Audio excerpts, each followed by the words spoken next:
시어머니 생일날 가족 10명이 모인 식탁. 갑작스러운 정적 속에서 지수가 TV 리모컨을 들었다. 어머님, 특별한 선물을 준비했어요. USB가 꽂히자 화면에 CCTV 영상이 재생됐다. 시어머니가 밥주걱으로 지수를 때리는 장면이 선명하게 나타났다. 이런 게 며느리냐? 손 하나 까딱 못하고. 가족들의 얼굴이 하얗게 질렸다. 이어서 남편 성훈이 친구들과 술자리에서 하는 말이 거실에 울려 퍼졌다. 지수는 불임인가 봐. 애도 못 낳고. 여보, 이건. 성훈이 떨리는 목소리로 말했지만 지수는 침착했다. 아직 끝나지 않았어요. 신우이가 시어머니와 나누는 대화까지 공개됐다. 어머니, 형수 감시하는 거 좋은 생각이에요. 며느리는 감시해야 해. 거실이 조용해졌다. 지수가 미소를 지으며 마지막 한마디를 던졌다. 어머님, 이 영상 원본은 언론사에 뿌려졌어요. TV에서 봬요.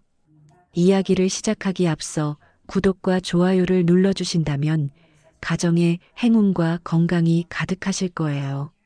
안녕하세요. 저는 한지수라고 합니다. 올해 33이에요. 아동발달상담센터에서 아이들을 만나는 일을 하고 있어요. 아이들은 참 순수해요. 기쁘면 웃고 슬프면 울고 화나면 소리를 지르죠. 그런 솔직함이 부러워요. 어른이 되면서 저도 모르게 잃어버린 것들이 너무 많거든요. 특히 결혼한 뒤로는 더욱 그래요. 결혼 3년 차인데 처음엔 행복할 줄 알았어요. 사랑하는 사람과 가정을 꾸린다는 게 얼마나 설레는 일인지 몰랐거든요. 그런데 현실은 생각과 달랐습니다. 남편 성훈 씨는 좋은 사람이에요. 시청에서 공무원으로 일하고 있어서 안정적이고요. 성격도 온화한 편이죠. 다만 한 가지 아쉬운 점이 있다면 어머님께 너무 의존적이라는 거예요. 시어머님께서는 성훈 씨를 우리 아들이라고 부르시면서 세상에서 제일 귀한 존재라고 여기세요. 지수야, 우리 아들 아침은 차려놨지? 시어머님께서는 매일 아침 전화를 걸어오세요. 성훈 씨가 출근했는지, 아침은 제대로 먹었는지 확인하시죠. 처음엔 며느리를 걱정해서 그러시는 줄 알았어요. 그런데 아니었습니다. 아, 그리고 지수야. 우리 아들 양말 구멍 났던데 새로 사다 놓으렴. 네, 어머님. 그리고 말이야, 우리 아들이 요즘 피곤해 보이더라. 보양식 좀 해줘. 아이고, 우리 아들이 고생이 많네. 항상 우리 아들이에요. 성훈 씨는 어머님 말씀이라면 무조건 따라야 한다고 생각하세요. 그래서 제가 뭔가 의견을 내면 이렇게 말해요. 어머니께서 그러시는데 뭔가 이유가 있으실 거야. 지수야, 어머니 말씀 들어. 처음 1년은 참았어요. 새댁이니까 당연한 거라고 생각했거든요. 시어머님도 저를 예뻐해 주실 거라고 믿었고요. 그런데 2년째 되니까 조금씩 이상했어요. 지수야, 우리 아들 빨래는 따로 해. 다른 옷이랑 섞으면 안 돼. 지수야, 우리 아들 그릇도 따로 써. 너무 뜨거운 물로 설거지하면 안 된다고 했잖아. 심지어 성훈 씨 방까지 따로 정해주세요. 신혼 때부터 침실을 나누자고 하시더라고요. 아들이 피곤할까봐 걱정된다면서요. 그런데 정작 성훈 씨는 아무 말도 안 해요. 어머님이 시키는 대로 하는 게 당연하다고 여기세요. 저도 처음엔 며느리니까 맞춰야겠다고 생각했어요. 그런데 3년이 지나니까 뭔가 잘못됐다는 생각이 들어요. 어느 날 상담센터에서 일을 마치고 집에 돌아왔어요. 현관문을 열자마자 시어머님 목소리가 들렸어요. 아이고, 우리 아들. 오늘도 고생 많았네. 어서 와서 앉아. 성훈 씨가 벌써 와 있었나 봐요. 거실로 가니까 성훈 씨가 소파에 앉아 있고 시어머님께서는 과일을 깎아주고 계셨어요. 어머님, 안녕하세요. 아, 지수야 왔구나. 우리 아들 저녁 준비해줘. 오늘 회식이 있었다면서 배고플 거야. 저는 가방도 내려놓지 못한 채 부엌으로 향했어요. 냉장고를 열어보니 딱히 준비된 게 없었어요. 그래서 간단하게 라면이라도 끓여드리려고 했죠. 지수야, 라면 말고 제대로 된 음식 해줘. 우리 아들이 라면으로 배를 채우면 어떡해. 시어머님께서는 부엌까지 따라오셔서 이것저것 지시를 하세요. 결국 마트에 다녀와서 재료를 사고 된장찌개에 생선구이까지 차려드렸어요. 그런데 성훈 씨는 고마워, 지수야라는 말 한마디 없이 묵묵히 먹기만 해요. 시어머님께서는 옆에서 계속 말씀하세요. 우리 아들 많이 먹어. 요즘 너무 말랐어. 우리 아들, 이 반찬 어때? 지수가 해준 거야. 저는 마치 요리하는 기계가 된 것 같았어요. 감정도 의견도 필요 없는 존재처럼 느껴졌죠. 요즘 들어 말수가 줄어들었어요. 예전엔 성훈 씨와 이런저런 이야기를 나누곤 했는데 이제는 대화할 거리도 없어진 것 같아요. 제가 뭔가 말하려고 하면 성훈 씨는 어머니께서 어떻게 말씀하셨는데? 라고 물어봐요. 아이도 없어요. 시어머님께서는 우리 아들이 아직 준비가 안 됐다고 하세요. 손자를 보고 싶다는 말씀은 자주 하시면서도 정작 아이를 가지는 건 성훈 씨가 결정할 일이라고 하세요. 상담센터에서 만나는 아이들을 보면 마음이 짠해요. 저도 언젠가 아이를 가질 수 있을까요? 아니면 평생 이렇게 시어머님 눈치만 보며 살아야 하는 걸까요? 어젯밤에도 성훈 씨에게 조심스럽게 물어봤어요. 여보, 우리 언제 아이 가져볼까요? 아직 서두를 필요 없잖아. 어머니께서도 천천히 하라고 하셨고, 그렇게 대화는 또 끝났어요. 모든 결정권이 시어머님께 있는 것 같아요. 제 의견은 중요하지 않고요. 그런데 오늘 아침에 이상한 일이 있었어요. 현관에서 작은 상자 하나를 발견했거든요. 택배도 아니고 그냥 놓여 있었어요. 누가 놓고 간 건지 알 수 없었죠. 상자 안에는 작은 종이 한 장이 들어 있었어요. 그런데 글씨가 너무 작아서 잘 보이지 않았어요. 돋보기를 가져와서 봐야겠다고 생각하며 서랍에 넣어뒀어요. 뭔지 모르겠지만 왠지 불안한 느낌이 들어요.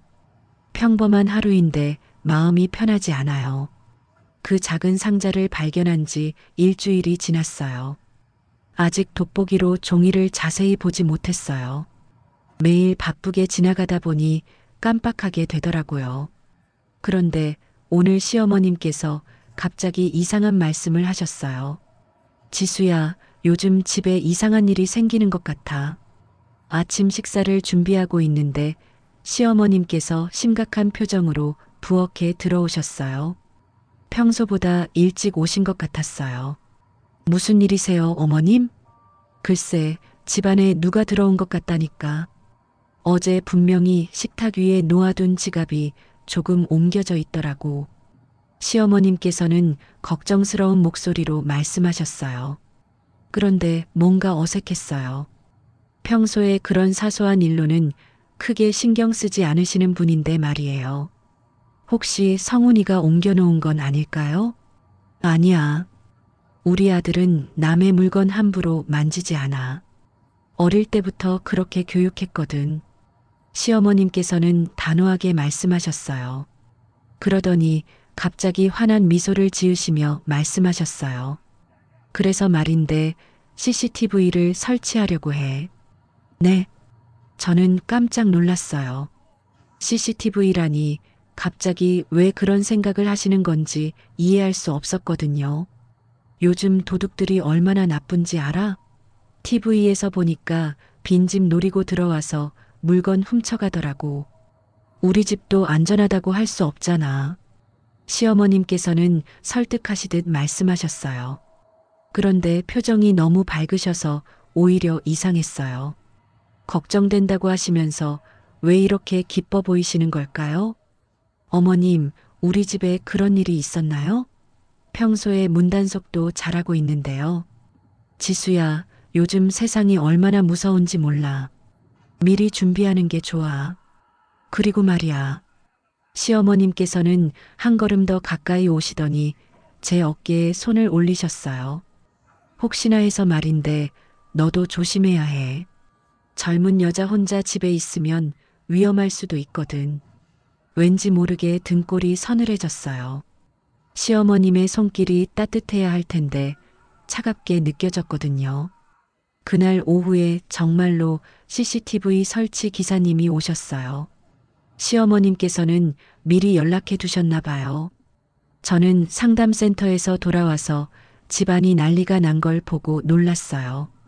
어머님, 벌써 설치하시는 거예요? 응, 빨리 할수록 좋잖아. 기사님이 오늘 시간 되신다고 하셔서 거실 천장 모서리에 카메라 한 대가 설치되고 있었어요. 부엌 쪽에도 하나 더 달렸고요. 그런데 이상한 건 제 방 바로 앞 복도에도 카메라가 달리고 있다는 거였어요. 어머님, 저기는 왜 달아요? 아, 그거 혹시나 해서 말이야. 누가 방 짤무로 들어올까봐 걱정돼서. 시어머님께서는 환하게 웃으시며 말씀하셨어요. 그런데 그 웃음이 왠지 섬뜩했어요. 마치 뭔가를 숨기고 있는 것 같은 느낌이었거든요. 그런데 어머님, 도둑이 제 방으로 들어갈 이유가 있을까요? 거실이나 부엌이 더 위험하지 않나요? 지수야, 요즘 도둑들은 어디로 들어올지 몰라. 안전하게 하는 게 좋아. 시어머님께서는 더 이상 설명하지 않으셨어요. 그냥 기사님께 이것저것 지시만 하고 계셨어요. 성훈 씨가 퇴근해서 돌아왔을 때도 아무 말이 없었어요. 마치 미리 알고 있었던 것처럼 자연스럽게 받아들이더라고요. 여보, CCTV 달았네? 응, 어머니께서 달아주셨어. 안전을 위해서. 그래, 좋은 생각이야. 그게 끝이었어요. 성훈 씨는 더 이상 묻지도 않았어요. 저만 혼자 이상하다고 생각하는 것 같았어요. 저녁 식사 시간이 되자 시어머님께서 오셨어요. 요즘 들어 더 자주 오시는 것 같아요. 거의 매일 저녁을 함께 드시거든요. 지수야, 오늘 반찬 뭐 했어? 김치찌개랑 생선구이 했어요. 우리 아들 좋아하는 거네. 잘했어. 시어머님께서는 성훈 씨 옆에 앉으시더니 이것저것 챙겨주기 시작하셨어요. 밥을 퍼주시고 반찬도 직접 올려주시고요. 우리 아들 많이 먹어야 해. 요즘 일이 힘들지? 괜찮아요, 어머니. 그래도 몸은 챙겨야 해. 지수야, 우리 아들 영양제 챙겨주고 있지? 네, 어머님. 저는 고개만 끄덕였어요. 요즘 들어 대화에 끼어들 틈이 없어진 것 같아요. 시어머님과 성훈 씨만 이야기하시고 저는 그냥 듣고만 있어요. 그런데 갑자기 시어머님께서 저를 바라보시더니 말씀하셨어요. 지수야, 그런데 말이야. 너 아직도 아기 생각 없어? 깜짝 놀라서 수저를 놓을 뻔했어요. 갑작스러운 질문이었거든요.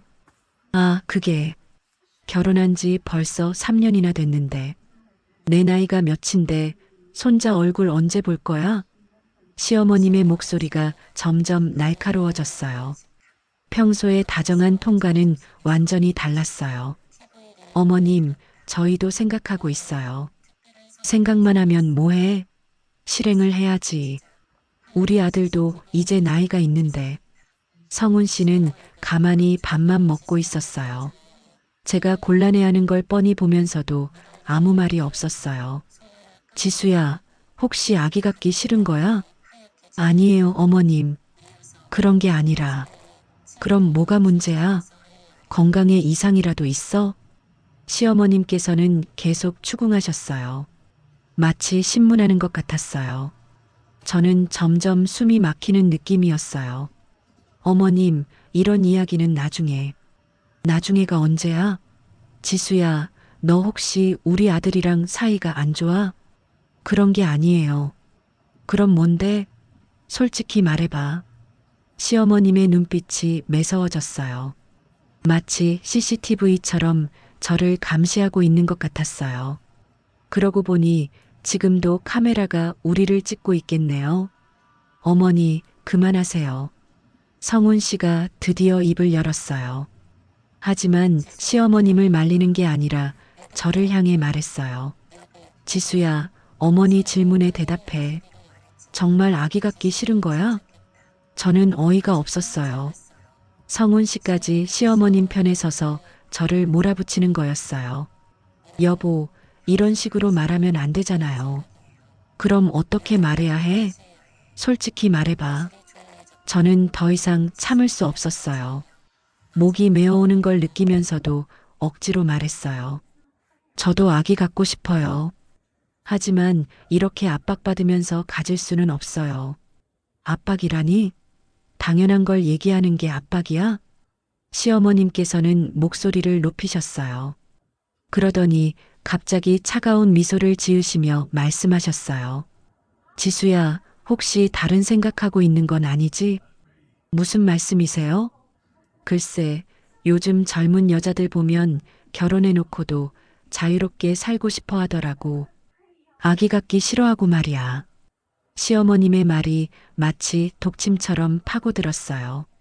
제가 아이를 원하지 않는 나쁜 며느리라고 몰아붙이고 계신 거였어요. 그때 문득 천장 모서리에 달린 카메라가 눈에 들어왔어요. 빨간 불빛이 깜빡이고 있었어요. 지금 이 순간도 모든 게 녹화되고 있겠죠. 갑자기 섬뜩한 생각이 들었어요.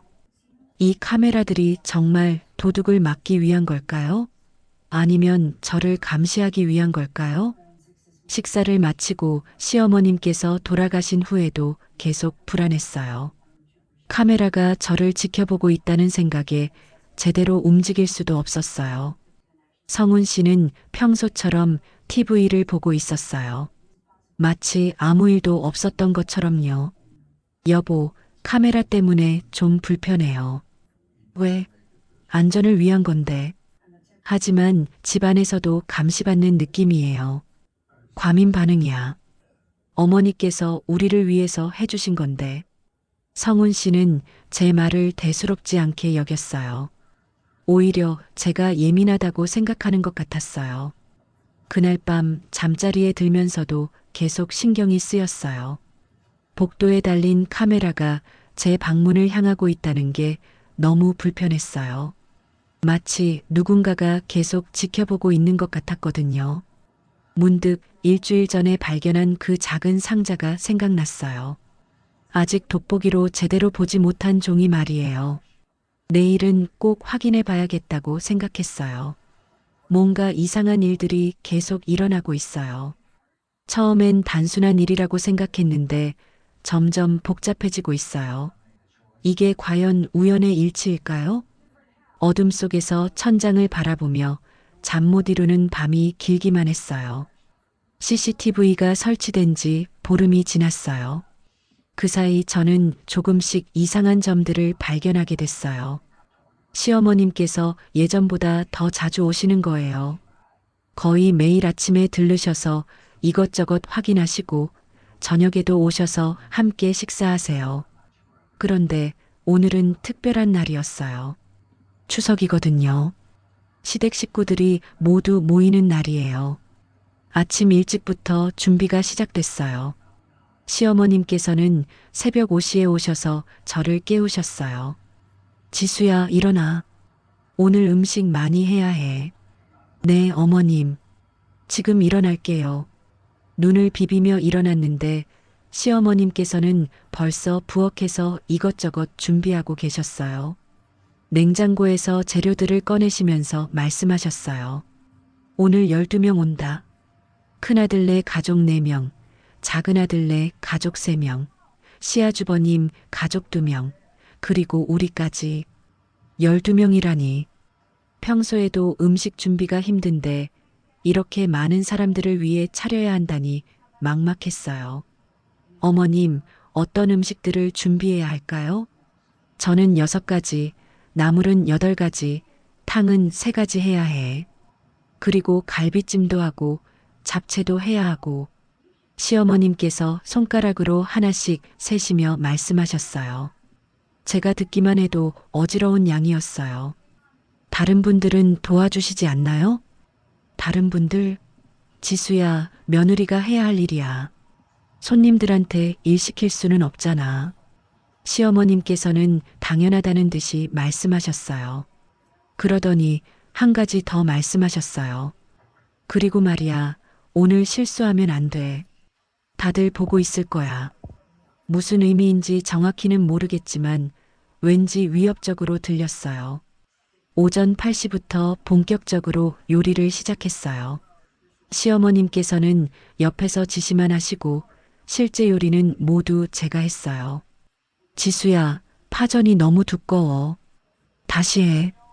지수야, 나물에 간이 안 맞네. 다시 해봐. 지수야, 갈비찜 양념이 이상해. 뭘 넣은 거야? 시어머님께서는 제가 하는 모든 일에 대해 지적하셨어요. 하나도 마음에 드시는 게 없는 것 같았어요. 오후 1시쯤 되자 첫 번째 손님들이 도착했어요. 큰아들네 가족이었어요. 큰아들 박성철 씨와 큰며느리 김미영 씨, 그리고 아이들 둘이었어요.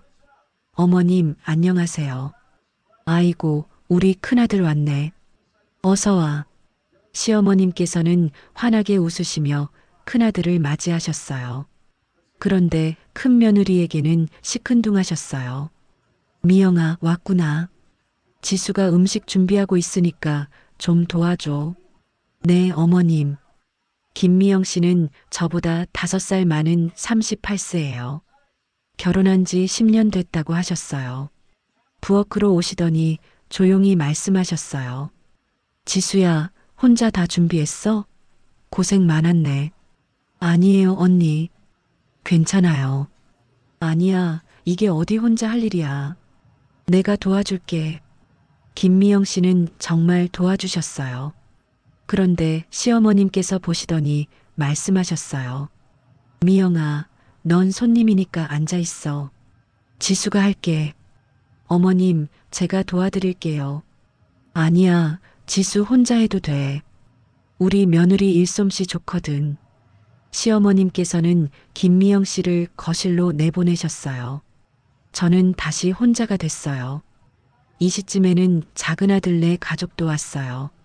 작은아들 박성민 씨와 작은 며느리 이지은 씨, 그리고 아이 하나였어요. 삼시에는 시아주버님 부부도 오셨고요. 집안이 시끌벅적해졌어요. 아이들 소리, 어른들 대화 소리로 가득했어요. 그런데 저만 부엌에서 혼자 일하고 있었어요. 전기밥솥에서 밥을 하고 있었는데 갑자기 김이 이상하게 나오는 거예요. 뚜껑을 열어보니 밥이 너무 뜨거워서 김이 확 올라왔어요. 아! 순간적으로 손등에 뜨거운 김이 닿았어요. 너무 뜨거워서 깜짝 놀라며 뒤로 물러서는데 발이 미끄러져서 주저앉았어요. 아야! 손등이 빨갛게 부어올랐어요. 화상을 입은 것 같았어요. 너무 아파서 눈물이 날 것 같았어요. 그때 시어머님께서 부엌으로 들어오셨어요. 지수야, 뭐 하는 거야? 왜 이렇게 시끄러워? 어머님, 손을 대었어요. 손을 대었다고? 어떻게 대었는데? 시어머님께서는 제 손을 보시더니 혀를 끌끌 차셨어요. 이런 간단한 것도 제대로 못해? 죄송해요, 어머님. 밥솥에서 김이 갑자기. 변명하지 마. 조심성이 없어서 그래. 시어머님의 목소리가 차가워졌어요. 그러더니 갑자기 밥주걱을 들고 오시는 거예요. 어머님, 뭐 하시는 거예요? 이런 게 며느리냐? 그 순간 밥주걱이 제 뺨을 내리쳤어요. 너무 갑작스러운 일이라 정신이 없었어요. 어머님, 손 하나 까딱 못하고 불쌍한 내 아들만 고생이지. 시어머님께서는 소리를 지르시며 또 밥주걱을 들었어요. 저는 움츠러들 수밖에 없었어요. 음식도 제대로 못 만들고 아기도 안 낳고 대체 뭘 하는 거야? 어머님, 죄송해요. 제가 잘못했어요. 잘못했다고? 매번 잘못했다고만 하면 뭐해? 시어머님의 목소리가 거실까지 들렸나 봐요. 갑자기 조용해졌거든요. 모든 사람들이 듣고 있는 것 같았어요. 그때 성훈 씨가 부엌으로 들어왔어요. 어머니, 무슨 일이세요? 우리 아들, 이것 봐. 지수가 또 실수했어. 시어머님께서는 성훈 씨에게 상황을 설명하셨어요. 그런데 제가 다친 건 말씀하지 않으시고 밥을 망쳤다는 것만 강조하셨어요. 지수야, 괜찮아? 성훈 씨가 저를 걱정스럽게 바라봤어요. 그래도 남편이니까 제 편을 들어줄 줄 알았어요. 여보, 손을 대었어요. 손을 대었다고? 어디 보자. 성훈 씨가 제 손을 보려고 하는데 시어머님께서 말씀하셨어요. 성훈아, 손 대인 것보다 밥이 문제야. 손님들 다 와 있는데 어떡하냐? 그러게요, 어머니. 지수야, 빨리 다른 밥 해야겠어. 성훈 씨는 제 손을 확인하지도 않고 밥을 다시 하라고 했어요. 저는 믿을 수 없었어요. 여보, 저 지금 다쳤어요. 다쳤어도 밥은 해야지. 손님들 기다리고 있어. 성훈 씨의 말이 마음에 못을 박는 것 같았어요. 제가 다친 건 중요하지 않고 오직 밥만 중요한 거였어요. 결국 저는 대인 손으로 다시 밥을 했어요. 찬물에 손을 담갔다가 다시 일하고 또 담갔다가 일하고를 반복했어요. 모든 음식이 준비되고 식사 시간이 됐어요. 12명이 둘러앉은 식탁은 정말 장관이었어요. 그런데 저만 계속 서서 음식을 나르고 있었어요. 지수야, 물 좀 가져와. 지수야, 반찬 더 달라. 지수야, 밥그릇 바꿔줘. 계속 부르시는 분들이 있었어요. 저는 앉을 틈도 없이 서빙만 하고 있었어요. 그런데 성훈 씨는 묵묵히 밥만 뜨고 있었어요. 저를 도와주려고 하지도 않았고 앉으라고 말해주지도 않았어요. 큰 며느리 김미영 씨가 조심스럽게 말씀하셨어요. 지수야, 좀 앉아서 먹어. 아니야, 미영아. 지수는 나중에 먹을 거야. 손님들 먼저 대접해야지. 시어머님께서 단호하게 말씀하셨어요. 그러더니 저를 보시며 말씀하셨어요. 지수야, 김치 더 가져와. 아, 그리고 과일도 깎아와. 저는 계속 부엌과 거실을 오가며 일했어요. 손은 계속 아팠지만 참을 수밖에 없었어요. 식사가 끝나고 설거지를 할 때도 혼자였어요. 다른 며느리들은 거실에서 담소를 나누고 계셨고 저만 부엌에서 설거지를 했어요. 저녁 7시쯤 돼서야 모든 일이 끝났어요. 손님들이 하나둘 돌아가시고 시어머님도 마지막에 가셨어요. 지수야, 오늘 수고했어. 그런데 다음엔 실수하지 마. 네, 어머님. 시어머님께서 가신 후에야 저는 제대로 앉을 수 있었어요. 온몸이 파김치가 된 것 같았어요. 여보, 정말 고생했어. 성훈 씨가 뒤늦게 말했어요. 하지만 진심 같지 않았어요. 그냥 형식적인 말 같았어요. 여보, 아까 어머님이 저를 때리셨는데 때렸다기보다는 혼낸 거 아니야? 실수했으니까. 하지만 밥주걱으로 뺨을. 지수야, 과민 반응하지 마. 어머니께서 화나실 만했어. 손님들 다 와 있는데 실수하면 안 되지. 성훈 씨는 제 편을 들어주지 않았어요. 오히려 시어머님을 이해한다고 했어요. 그날 밤 침실에 누워서도 잠이 오지 않았어요. 온몸이 아팠고 마음은 더 아팠어요. 문득 방문 앞에 달린 CCTV가 생각났어요. 빨간 불빛이 깜빡이고 있을 거예요. 오늘 벌어진 모든 일들이 녹화됐겠죠. 아, 그런데 이상해요. 시어머님께서 저를 때리실 때는 부엌에서였는데 부엌에도 카메라가 있었어요. 그럼 그 모습도 다 찍혔겠네요. 갑자기 소름이 돋았어요. 혹시 시어머님께서 CCTV를 설치한 진짜 이유가 그때 깨달았어요. 이 집 저를 감시하고 있었구나. 도둑을 막기 위한 게 아니라 저를 감시하기 위한 거였던 거예요. 제가 뭘 하는지, 어떻게 행동하는지 모두 지켜보고 있었던 거예요. 그리고 오늘 벌어진 일도 녹화됐지만 아마 시어머님께서 원하는 부분만 편집해서 보실 거예요. 제가 실수한 부분만 강조하고 당신이 저를 때린 부분은 빼고 말이에요. 천장을 바라보며 눈물이 흘렀어요. 이 집에서 저는 며느리가 아니라 감시받는 죄인이었어요. 추석이 지나고 다음 날 아침 저는 평소보다 늦게 일어났어요. 어제 하루 종일 고생해서 몸이 말을 듣지 않았거든요. 손등의 화상도 아직 아팠고요. 부엌으로 나가니 시어머님께서 벌써 와 계셨어요. 평소보다 일찍 오신 것 같았어요. 지수야, 겨우 일어났네. 어제 일 때문에 피곤하지? 네, 어머님. 조금 그래요. 시어머님께서는 평소와 달리 다정한 목소리로 말씀하셨어요. 어제 저를 때리신 일에 대해 미안해 하시는 건가 싶었어요. 어제 내가 좀 심했나? 그래도 실수하면 안 되지 않겠어? 네, 죄송했어요. 그래, 알면 됐어. 그런데 지수야, 내 휴대폰 어디 뒀는지 봤어? 시어머님께서 이리저리 찾고 계셨어요. 소파 쿠션 사이도 뒤지시고 식탁 위도 살펴보시고요. 여기 있어요, 어머님. 냉장고 위에 휴대폰이 놓여 있었어요. 제가 건네드리니 시어머님께서 받아들고 뭔가 확인하고 계셨어요. 아, 맞다. 지수야, 잠깐만. 시어머님께서 휴대폰을 들여다보시며 뭔가 조작하고 계셨어요. 화면이 제게도 보였는데 CCTV라고 쓰인 앱이 실행되고 있었어요. 어머님, 그게 뭐예요? 아, 이거 CCTV 영상 보는 앱이야. 설치하고 나서 한 번도 안 봤는데.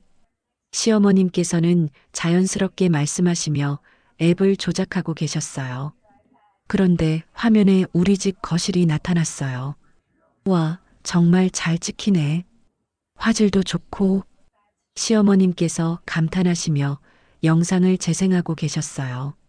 그런데 이상한 건 어제 영상을 보고 계신다는 거였어요. 어머님, 어제 영상 보시는 거예요? 응, 어제 어떻게 찍혔나 궁금해서. 화면에는 어제 추석 준비하는 모습이 나오고 있었어요. 제가 부엌에서 음식을 준비하는 장면이었죠. 그런데 뭔가 이상했어요. 시어머님께서 저를 혼내시는 장면만 계속 반복되고 있었거든요. 제가 밥솥에서 손을 대고 쓰러진 장면, 그리고 시어머님께서 저를 꾸짖으시는 장면만요. 어머님, 왜 그 부분만 계속 보세요? 아, 이게 자동으로 저장된 건가 봐. 중요한 장면만 따로 모아놓나? 시어머님께서는 마치 모르는 척 하시며 말씀하셨어요. 하지만 제가 보기에는 일부러 편집하신 것 같았어요. 잠깐, 이건 뭐지? 시어머님께서 다른 영상 파일을 열어보셨어요. 그런데 그건 며칠 전 영상이었어요. 제가 청소하다가 꽃병을 떨어뜨린 날의 영상이었죠.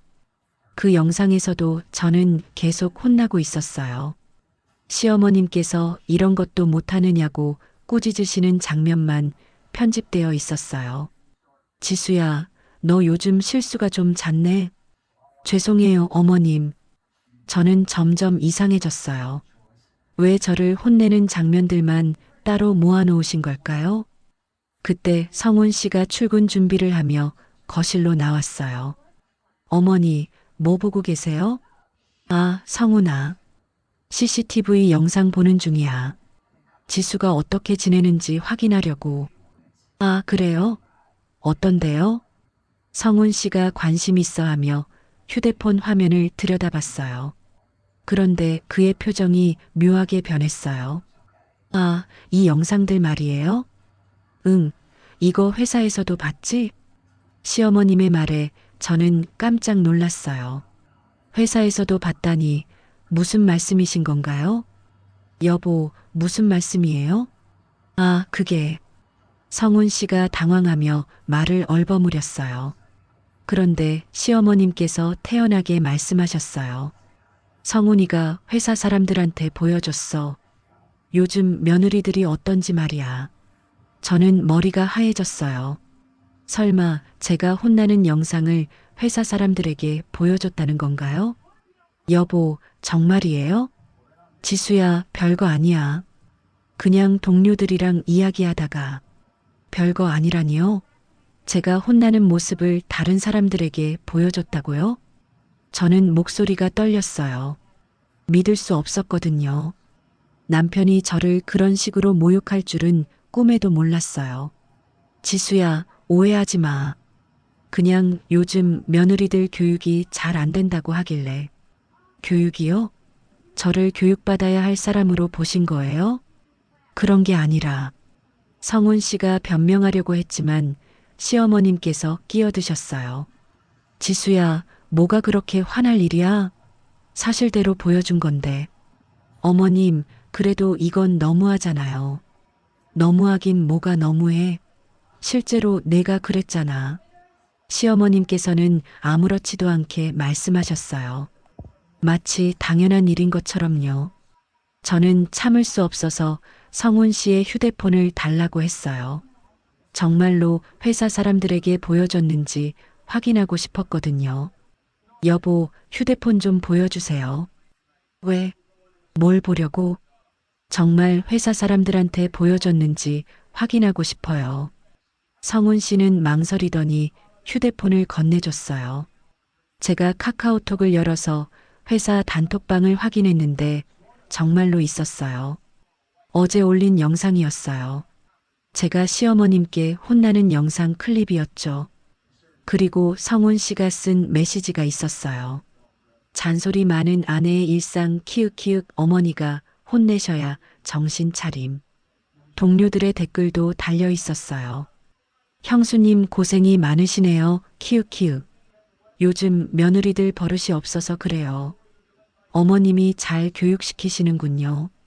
저는 휴대폰을 보며 온몸이 떨렸어요. 제가 모욕당하는 모습을 이렇게 웃음거리로 만들다니. 여보, 어떻게 이럴 수 있어요? 지수야, 그냥 재미있어서 올린 거야. 진짜 화낼 일은 아니잖아. 재미있어서요? 제가 혼나는 걸 재미있어서 올렸다고요? 저는 목이 메어왔어요. 남편이 저를 이렇게 생각하고 있었다니.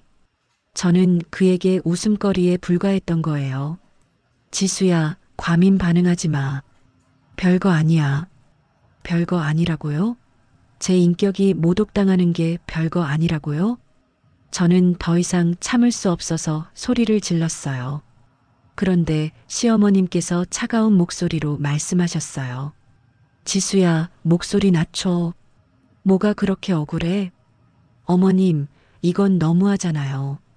너무하긴 뭐가 너무해. 내가 잘못한 걸 지적한 게 너무해. 그럼 앞으로는 잘못해도 아무 말 안 하면 되겠네? 시어머님께서는 비꼬듯이 말씀하셨어요. 저는 더 이상 할 말이 없었어요. 그리고 말이야, 지수야.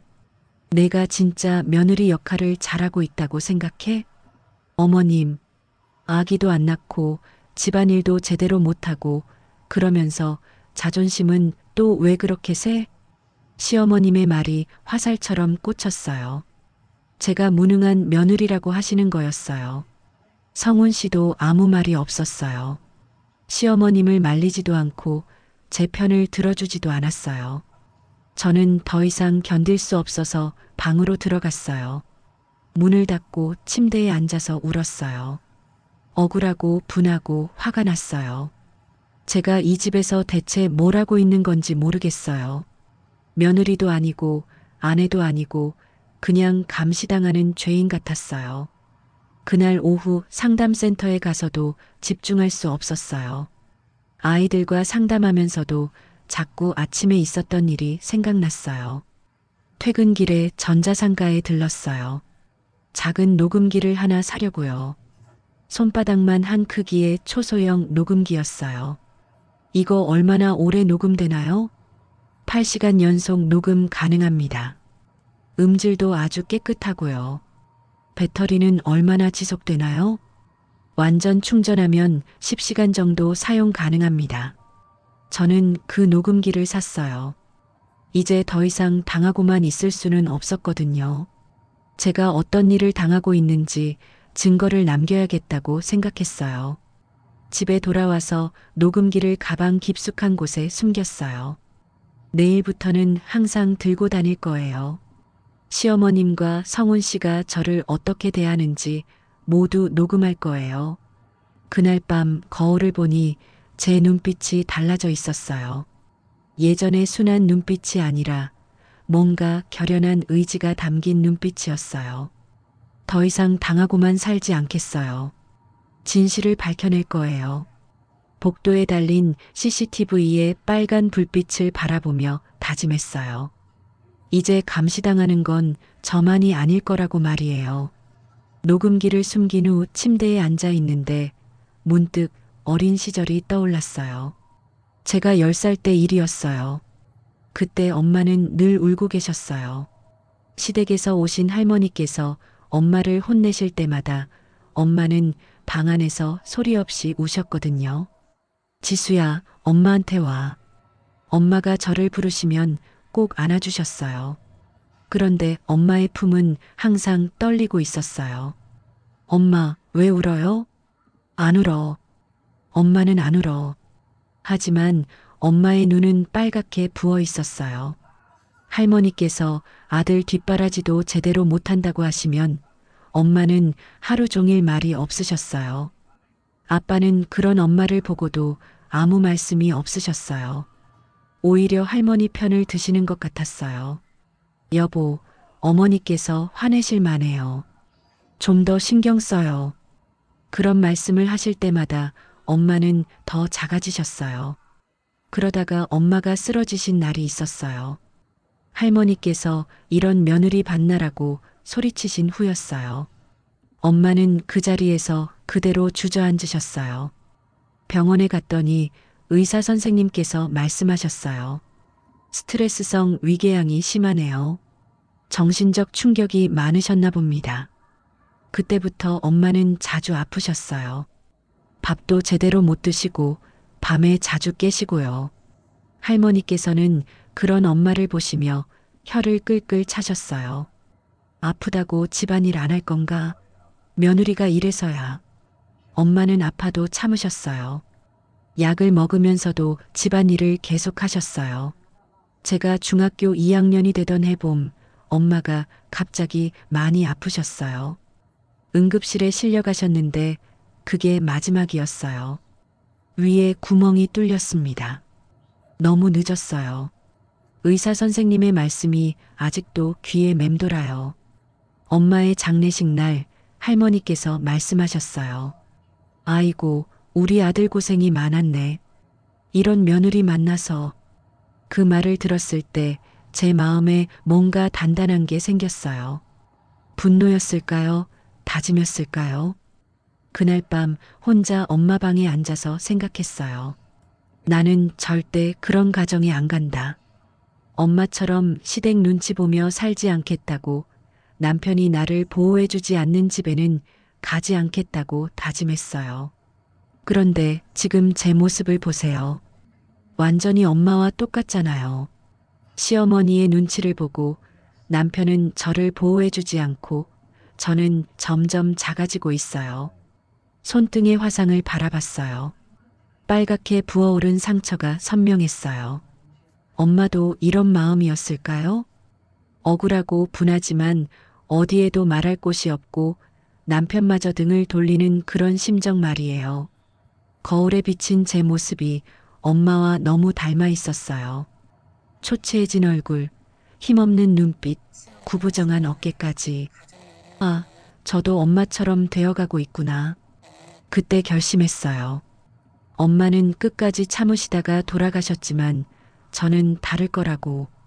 이번엔 내가 끝낸다. 이 악몽을. 작은 목소리로 중얼거렸지만 그 말에는 단단한 의지가 담겨 있었어요. 더 이상 엄마의 전철을 밟지 않겠어요. 더 이상 당하고만 살지 않겠어요. 내일부터 모든 걸 기록할 거예요. 녹음기로, 메모로, 사진으로. 진실을 밝혀낼 거예요. 녹음기를 준비한 지 2주가 지났어요. 그동안 저는 조용히 증거를 모았어요. 시어머니와 성훈 씨의 대화, 그리고 더 중요한 건 CCTV 데이터였어요. 며칠 전 시어머니가 외출하신 틈에 CCTV 시스템을 살펴봤어요. 다행히 제가 상담센터에서 컴퓨터 업무를 자주 해서 어느 정도 알고 있었거든요. 시스템 설정을 들어가니 클라우드 백업 기능이 있었어요. 시어머니께서는 이 기능을 꺼놓으셨더라고요. 아마 자신이 원하는 영상만 편집해서 보관하려고 하신 것 같았어요. 저는 몰래 클라우드 백업을 활성화했어요. 모든 영상이 자동으로 저장되도록 설정했거든요. 그리고 제 개인 계정으로 접근할 수 있게 했어요. 오늘은 시어머니 생일이에요. 온 가족이 모이는 날이죠. 오후 3시부터 사람들이 하나둘 도착했어요.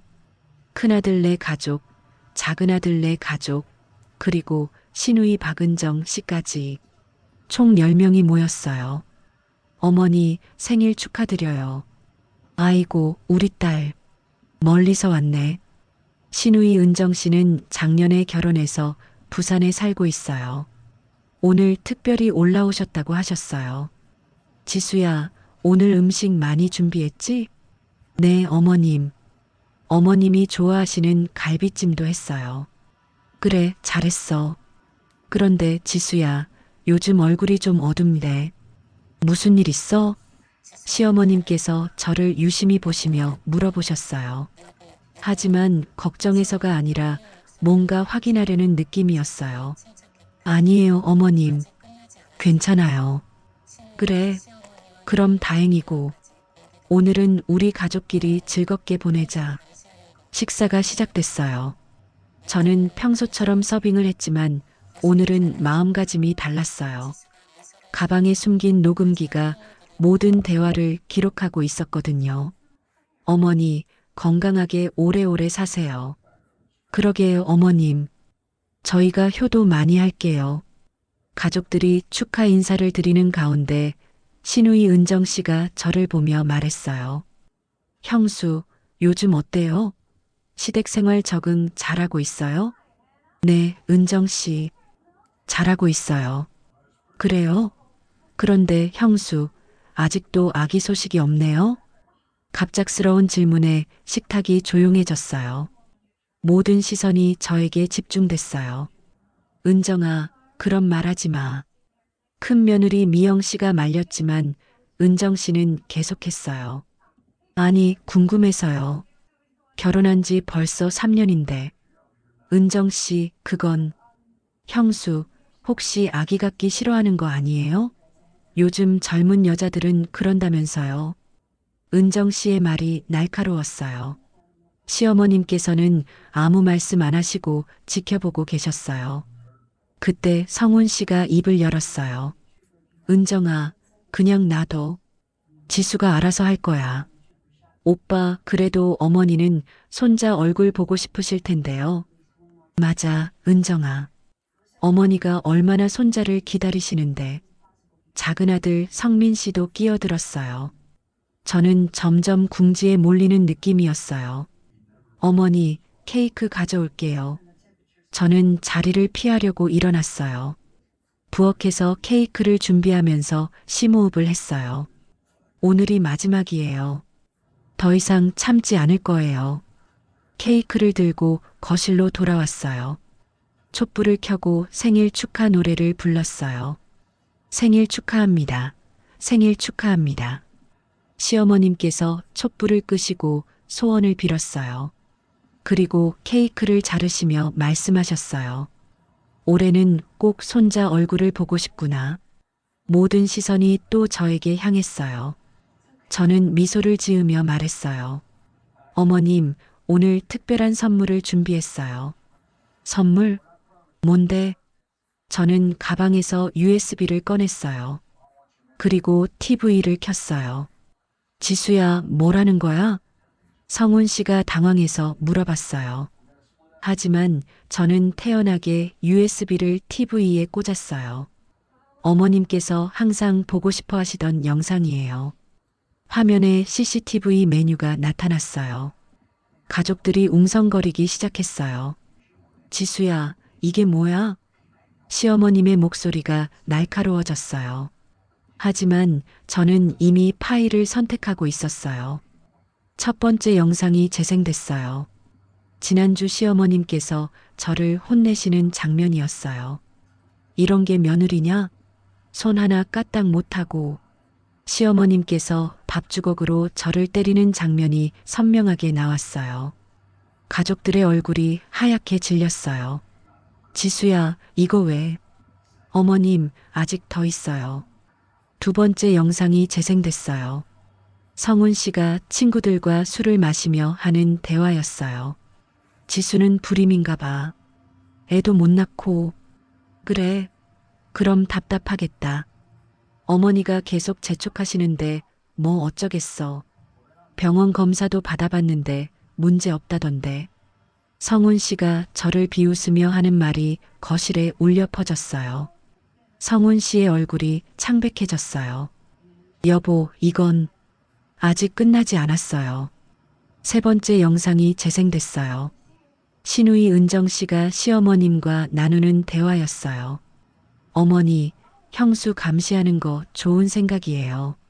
그래, 은정아. 며느리는 감시해야 해.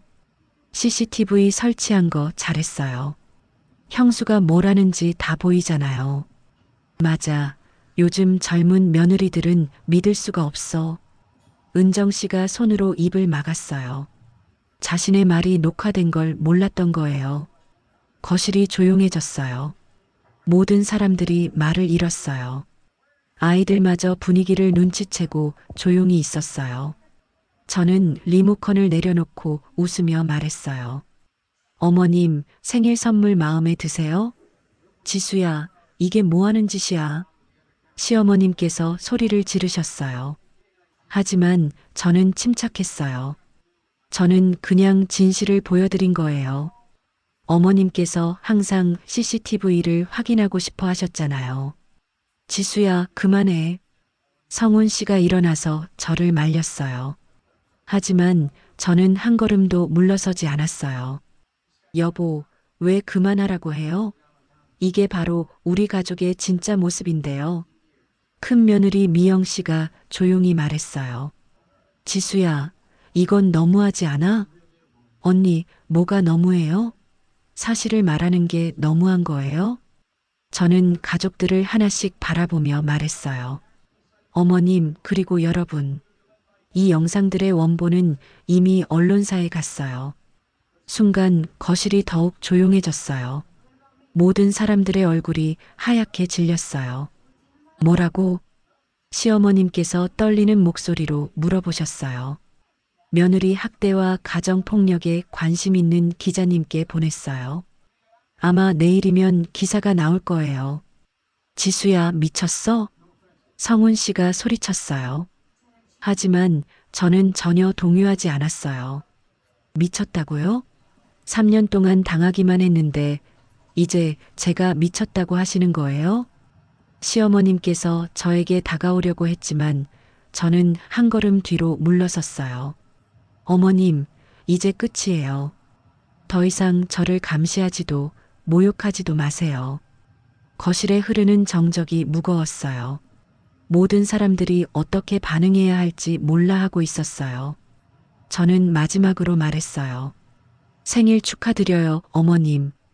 평생 잊지 못할 생일이 되셨을 거예요.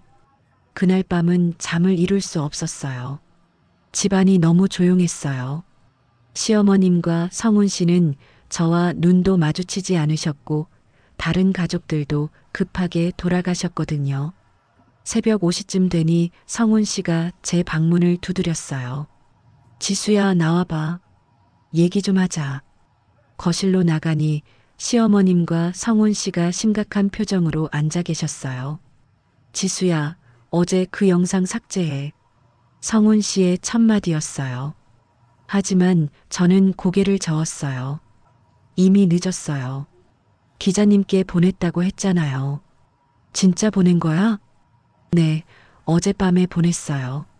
시어머님께서 갑자기 무릎을 꿇으시더니 저에게 매달렸어요. 지수야, 제발 취소해줘. 우리 가문이 망가져. 하지만 저는 더 이상 흔들리지 않았어요. 3년 동안 당한 모든 것들이 떠올랐거든요. 다음 날 아침 7시 제 휴대폰이 울렸어요. 기자님이었어요. 한지수 씨, 기사 확인하셨나요? 일면에 났어요. 급하게 인터넷을 확인했어요. 정말로 주요 포털 사이트 일면에 기사가 떠 있었어요. 시어머니의 상습 폭언, 남편의 불법 촬영 마이너스 피해자는 아동 상담사로 밝혀져. 기사에는 제가 보낸 영상의 일부가 편집되어 올라와 있었어요. 시어머니께서 저를 때리는 장면과 성훈 씨가 저를 비하하는 발언들이 그대로 나와 있었어요. 댓글들이 폭발적으로 달리고 있었어요. 이게 21세기에 있을 일인가? 며느리를 이렇게 대하다니. 남편이 제일 문제다. 아내를 보호하지도 않고 아동 상담사가 이런 일을 당했다니 충격이다. 오전 9시쯤 되니 집 앞에 기자들이 몰려왔어요. 인터폰이 계속 울렸어요. 한지수 씨, 인터뷰 부탁드립니다. 현재 기분이 어떠신지 한 말씀 부탁드려요. 저는 집을 나갈 수 없었어요. 성훈 씨도 출근하지 못하고 집에 있었어요. 오후 2시쯤 경찰이 왔어요. 정식으로 신고를 접수하려고 하시더라고요. 한지수 씨, 가정폭력과 개인정보보호법 위반으로 신고 접수하시겠습니까? 네, 하겠습니다. 경찰관이 진술서를 작성해 주셨어요. 그리고 성훈 씨와 시어머님도 조사를 받으셨어요. 박성훈 씨, 부인의 동의 없이 CCTV 영상을 타인에게 유포한 게 맞습니까? 그건 그냥 재미있어서. 그리고 최영숙 씨, 며느리에게 상습적으로 폭언과 폭행을 가한 게 맞습니까? 시어머님께서는 말문이 막히신 것 같았어요. 그날 저녁 성훈 씨와 시어머님이 연행되셨어요. 개인정보보호법 위반과 가정폭력 혐의였어요. 지수야, 이렇게까지 하려고 했던 거야? 성훈 씨가 수갑을 차면서 저를 바라봤어요. 하지만 저는 담담했어요. 여보, 이건 제가 선택한 게 아니에요. 여보가 선택한 거예요. 일주일 후 변호사 선임을 마쳤어요. 여성 변호사였는데 제 사연을 듣고 분노하셨어요. 한지수 씨, 이 정도면 충분히 이길 수 있어요. 증거가 너무 명확하거든요. 정말요? 네, CCTV 영상이 결정적 증거예요. 그리고 불법 촬영 및 유포는 명백한 범죄 행위고요. 재판은 3개월 동안 이어졌어요. 매번 법정에 나갈 때마다 기자들이 몰려들었어요. 한지수 씨, 남편과 화해할 의향은 없으신가요? 어떤 처벌을 원하시나요? 저는 매번 같은 대답을 했어요. 법이 판단할 일이라고 생각합니다. 재판 과정에서 더 많은 증거들이 나왔어요. 시어머님께서 저에 대해 이웃들에게 험담하신 녹음, 성훈 씨가 회사 동료들에게 보낸 메시지들까지요. 특히 충격적이었던 건 성훈 씨가 동료들에게 보낸 카톡이었어요. 우리 와이프 CCTV로 감시하고 있음 키읔키읔 어머니가 설치해 줌. 혹시 바람 피우나 체크하려고? 그런 것도 있고 집에서 뭐 하는지 궁금해서 키읔키읔. 이런 내용들이 법정에서 공개됐을 때 방청석에서 탄식 소리가 나왔어요.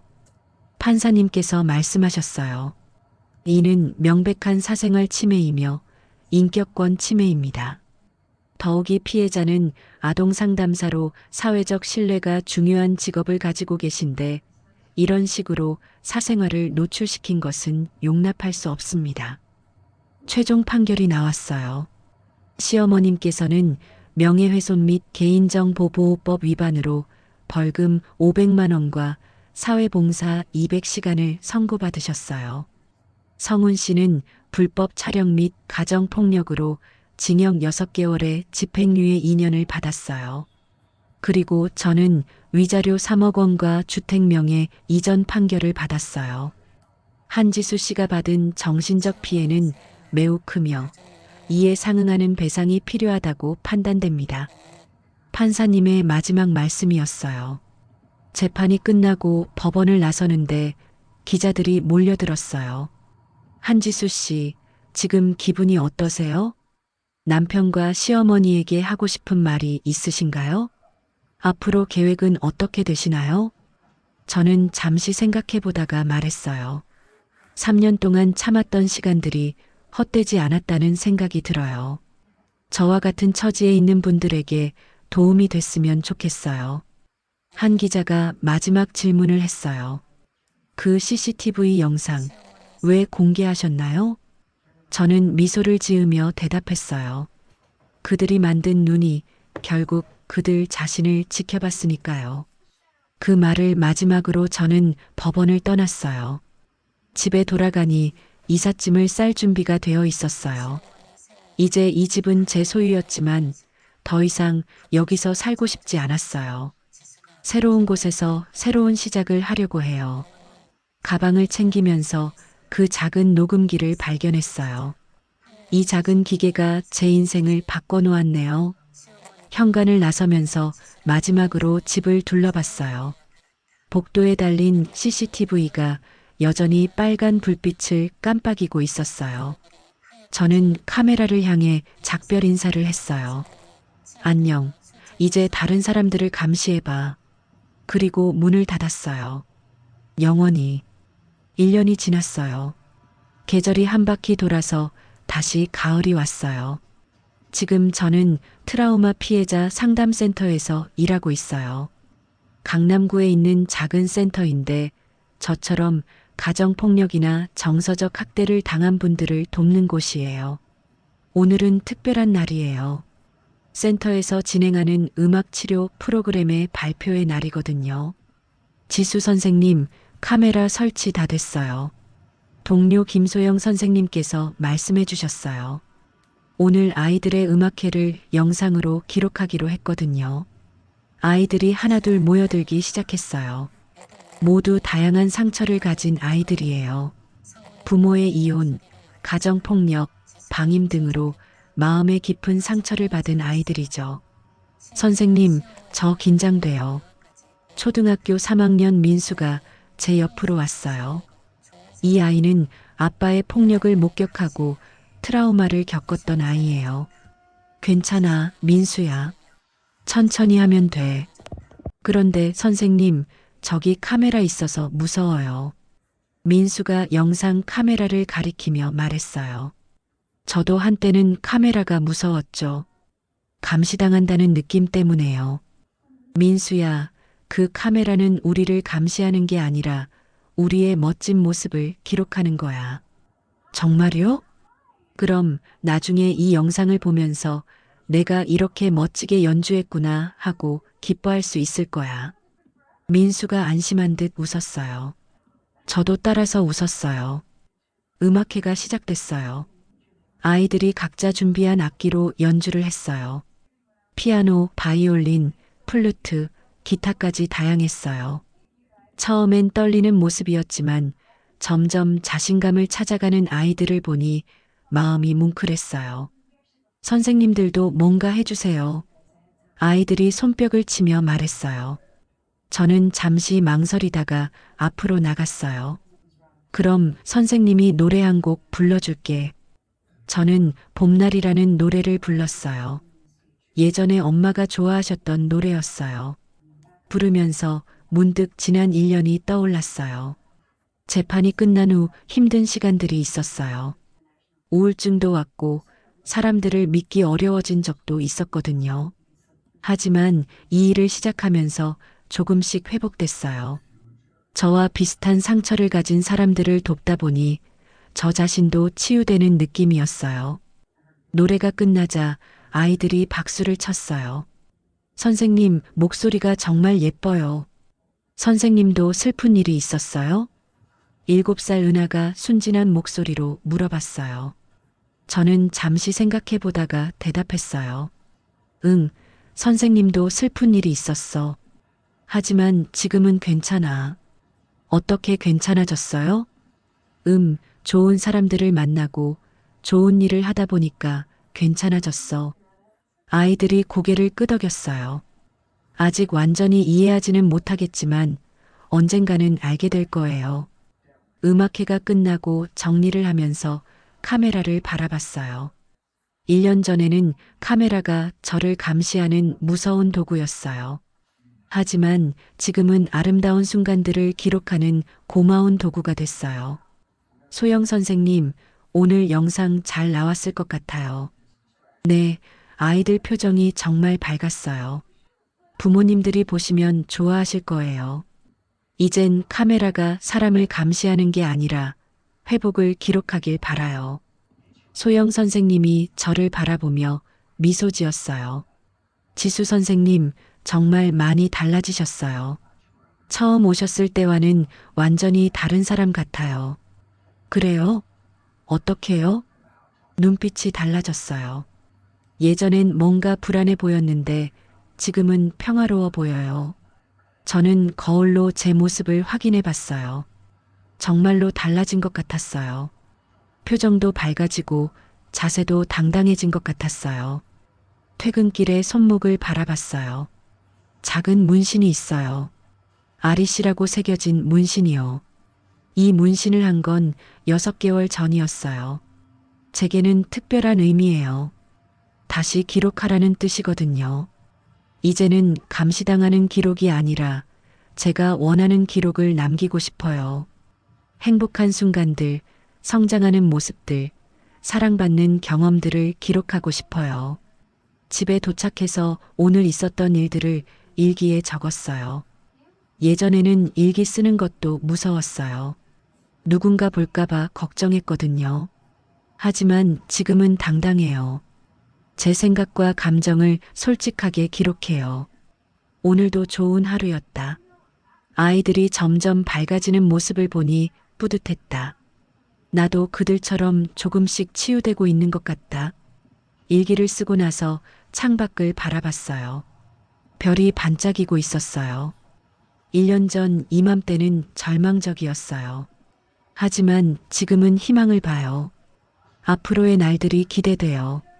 내일도 아이들을 만나고 상처받은 사람들을 도우며 살아갈 거예요. 그리고 제 자신도 계속 치유해 나갈 거예요. 더 이상 감시받지 않는 자유로운 삶. 제가 선택한 행복한 기록들로 가득한 삶을 살아갈 거예요. 손목에 아리씨 문신을 쓰다듬으며 미소 지었어요. 새로운 이야기가 시작되고 있어요.